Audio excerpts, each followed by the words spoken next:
Have you ever poured your heart out in a comment section at 3 in the morning?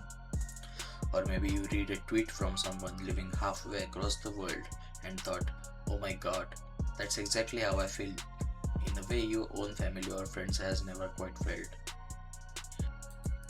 It's a strange paradox of modern life. We hide our truest selves from the people we eat dinner with, yet we strip our souls bare for a username we will never meet. Welcome back to FAQsaga. I'm Chaos with X, and today we are dissecting the psychology of the online stranger. Why is it so much easier to be vulnerable with the void than with the people who actually know our names?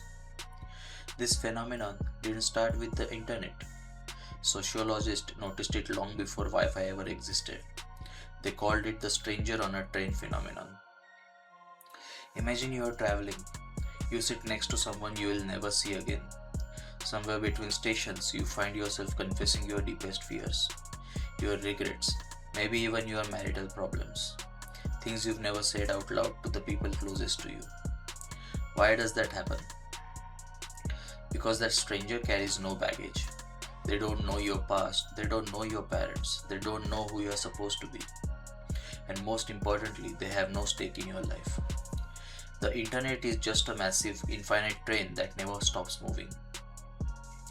When you open to an online stranger, you are engaging in what psychologists call benign disinhibition. Because there are no immediate real-world consequences. Your social filter shuts off. You are not performing. You are not protecting an image. You are just talking. For the first time, you are speaking without the fear or judgment that comes with a real-world identity. Now think about the friends and family. They don't just know you, they know a version of you. To your parents, you might still be the responsible child. To your old friends, you are just the funny one. At work, you are the reliable professional. These are boxes, and boxes are suffocating.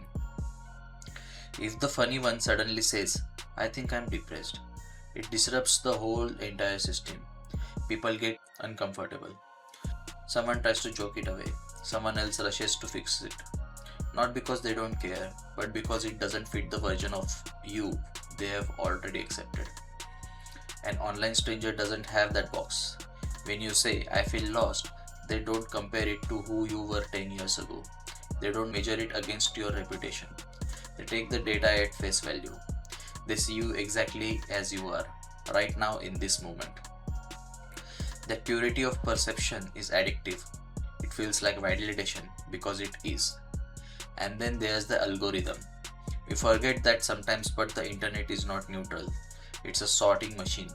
In the real world, finding someone who shares your exact combination of interest, fears, traumas, and obsession is rare.